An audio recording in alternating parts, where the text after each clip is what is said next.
there you are, YouTube. Do. Subscribe if you're interested, but also no pressure. Hey, I just watched episode 4 of X-Men 97, but it's also kind of episode 4 and 4.5, sort of. It's 2 episodes in one. First one being called Motendo, and you might know what that is if you know a thing or two about the original series or the comics or X-Men in general and some of their villains.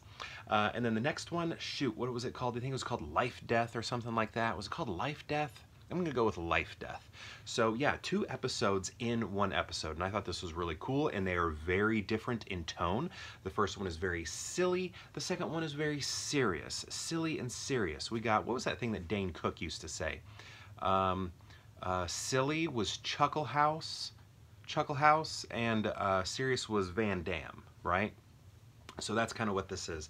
And the first one is, so Motendo. Mojo. Oh my goodness, where's Mojo? Oh, I have a Mojo somewhere. Where's he at? I need my Mojo. I need him for this. I have him. Oh my goodness, I need him here. Mojo, where'd you go? I found him. So this is Mojo right here. This is Mojo, and we have him. He's the bad guy. Should he be sitting on my shoulder for this review? So, oh gosh, bought him for $3, so it's not a problem if he breaks. He doesn't even have all of his legs. But Mojo, he's kind of like he's like a game show host, TV producer on some like wild interdimensional planet or something like that. And he like feeds off ratings, and he's just like, you know, tries to entertain his various slaves that he has to keep them entertained so that they continue working for him. And he does this through like casting people in these TV shows. It's like a TV planet basically, and that's what's happening here, except for it's a little bit more video game like, which was cool because it reminded me of a lot of the X-Men video games that I played, which actually for a moment I was wondering, is Arcade going to be the villain here? Because I guess I should talk about this. It's Jubilee's birthday. She's turning 18, and she's like, you know, trying to figure out how she wants to celebrate her birthday. And she wants to go to the arcade. Arcade is a place, but it's also a villain in the Marvel universe. And there's also a video game system that Motendo that lands on her dresser, but it was also called a Motendo, so you knew it was going to be Mojo. Oh gosh, I need to jump around again. I got something else that popped in. The opening credits have just been amazing, like with the theme song and everything, because they give you little shout outs of what is going to be happening soon. And we got Mojo at the beginning of this one and a couple other things. It was just really cool to see, you know, where things are going to go in the future. I think I saw the Hellfire Club too, if I remember right, which I was never really a big fan of them, but whatever. Okay, so yeah, Jubilee and what's his name? Sunspot, right? I think so. Get sucked into this video game by Mojo, and I feel like there's just such a he's like washed out so much. He doesn't photograph well. But they get sucked into a video game, and they have to get out, and they have to use their resources and smarts and abilities to get out of there. And should I just get into spoilers? Let's act like you've seen this. Let's act like you've seen this episode. Wasn't it cool when, and I don't read the comics, so I've never heard about this. So this was new information to me. And like old Jubilee shows up. It was almost like Tron or something. You know, like how we had like old Big Lebowski, old the dude Jeff Lebowski, and young the dude Jeff Lebowski, something like that. I don't know, but old Jubilee shows up and she's like, I've been in here for a long time trying to get out. I'm one of your copies that was used as they were demoing the game, you know, trying to figure out how to make the game. What do you call that? Like a beta game.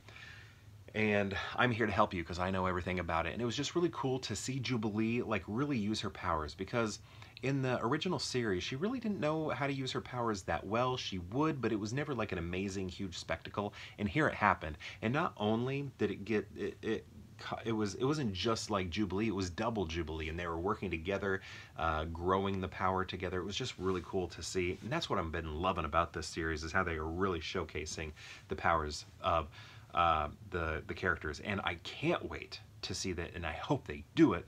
I don't know, but right here, there's Beast right there. Do you see Beast, Hidden Beast? I want to see it with Beast. I mean, I guess we kind of got it a little bit in, was that the first or second episode, I think it was, when he gets inside that Sentinel. But I want to see it, like, I want an episode like that just like goes ham with Beast. I think that would be great. I just want to showcase his power, his strength, his smarts or something in the battlefield, all like in an episode that lasts for more than a second. I think that would be great. But yeah, this was a really fun episode. Obviously, they're successful in getting out, and it was cool to see Sunspot finally, you know, use a little mutant ability, because he hadn't been doing that.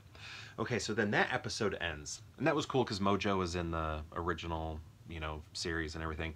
But the score, I always hated the score in that Mojo episode from the 90s. But here, the score was, it didn't bother me at all. I thought it was fine. But the one, go back and watch the one from the 90s. It is, I don't even like that episode very much. I mean, I think it's unique and weird and strange, and I like it for that reason. But when I was watching it as a kid, I was like, what is this? This is too silly. This is weird. I don't like the tone.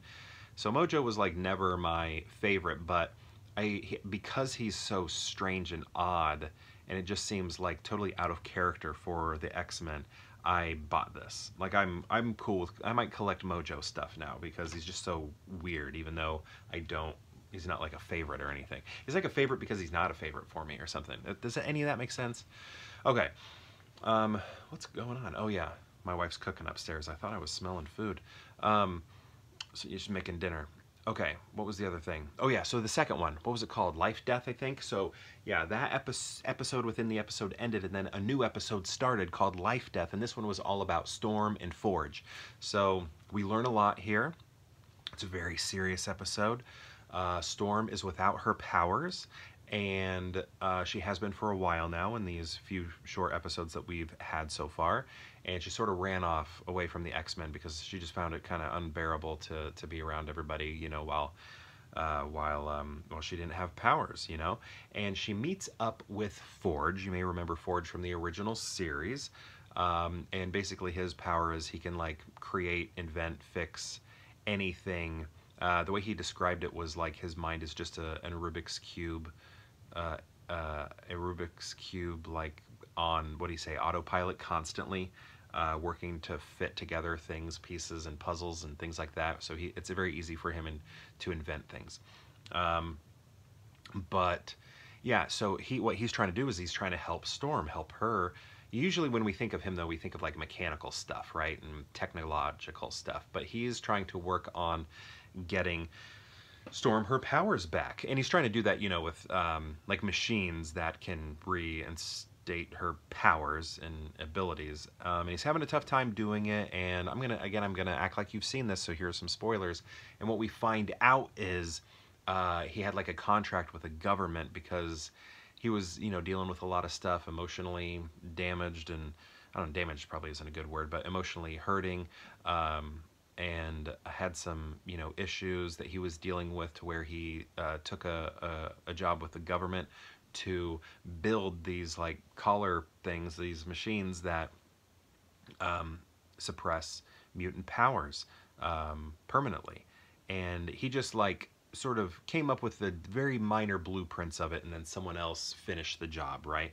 But he feels so guilty, he feels so bad, and that's why he's there to help Storm. He doesn't tell her all of this until later, so she feels a bit betrayed because she's like, you were lying to me, you know, I thought we had a real friendship here and you just wanted to help me. I didn't know it was because you felt guilty and you're trying to, you know, like feel better about yourself because of what you did and all that. And she's like, you shouldn't, you know, trust the government and stuff like that.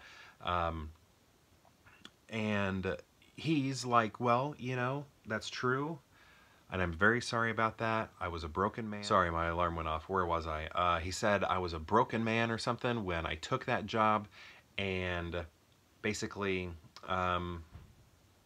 he was like, but my feelings for you are true. And she's like, whoosh, smacks him right in the face. How dare you? How dare you say you have feelings for me after what you did and lied and stuff? You know, and I get that. That'd be very hard to handle. You think this person, you're having a great relationship with him, and all the help that he's giving is genuine without any sort of maybe other motivation, but then he declares, hey, guess what? I created the thing that made you no longer a mutant, and I feel bad about it, so that's why I'm helping you, part of why I'm helping you. And I think she just felt a little bit betrayed, understandably. Um, so, yeah. Gosh, and then things went even wilder. Gosh, there was a character that I don't know that showed up at the end who was like messing with their dreams and stuff, messing with their reality. It looked like a giant hawk or something. It looked like something out of a Miyazaki film or something, you know, like out of Princess Mononoke. What was its name? It wasn't the Devastator. It wasn't the Annihilator. It wasn't, you know, these are like Spawn character names, but it kind of looked a little Spawnish, you know, like it could be in the Spawn comics. What was its name? Annihilator. Gosh, I can't remember its name, or his name, her name. Its name. It was like a hawk. I don't know. So I don't know the name, but this is a character that I need to be learning about because I don't know anything about them, and I'm excited to see where this goes. Yeah, so anyway, did you watch it? What do you think of it? Are you loving this series? Is it amazing how good it is? Like, this sort of thing usually is not good, and this is amazing. I am loving every bit of it, and I think it's cool that they brought Mojo back because who would do that? That's weird. So I like that they did. Mojo is back. I think it's fun that I just bought this not that long ago, and then here he is appearing on the show. I think it's great. But anyway, tell me what you thought of this 2-in-1 episode. I'd love to know. Let me know in the comments below. And perhaps I'll see you tomorrow for more Pure Hangout.